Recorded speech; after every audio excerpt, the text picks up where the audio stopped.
ওয়া ইন্নাকা লা আলা খুলুকিন আযীম, আপনি হলেন উত্তম চরিত্রের অধিকারী। কেমন উত্তম! দুনিয়ার বুকে এমন সর্বোচ্চ যার লেভেল হবে সবচেয়ে উপরে, তার উপরে কোনো আল্লাহর পরে কোনো স্থান নাই।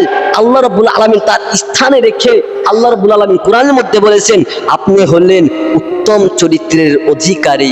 আজকে আমাদের দেশে নাস্তিক বেঈমানেরা বলে আমার নবীর চরিত্রে সমস্যা আছে, বলে কি বলে না, চরিত্রের সমস্যা আছে। কিন্তু আল্লাহ রাব্বুল আলামিন কোরআনের মধ্যে বলে দিয়েছেন ওয়া ইন্নাকা লা আলা খুলুকিন আযীম, আল্লাহ রাব্বুল আলামিন হলেন সর্বোচ্চ মহান চরিত্রের অধিকারী।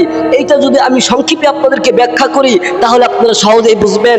কাফের বেঈমানেরা রাসূল সাল্লাল্লাহু আলাইহি ওয়াসাল্লামকে গালি দেয়, কিন্তু আল্লাহ রাসূল সাল্লাল্লাহু আলাইহি ওয়াসাল্লাম কখনোই প্রতিবাদ করেন না। আজকে যদি আমাকে পাগল বলে আমরা 5টা কথা শোনাই দিই, কে দেখি না, আর 5টা কথা শোনাই দেয়, কিন্তু আল্লাহ রাসূল সাল্লাল্লাহু আলাইহি ওয়াসাল্লামকে এত মারলো, এত আঘাত করলো, এত রক্ত ঝরাইলো, দাঁত পর্যন্ত শহীদ করে দিল।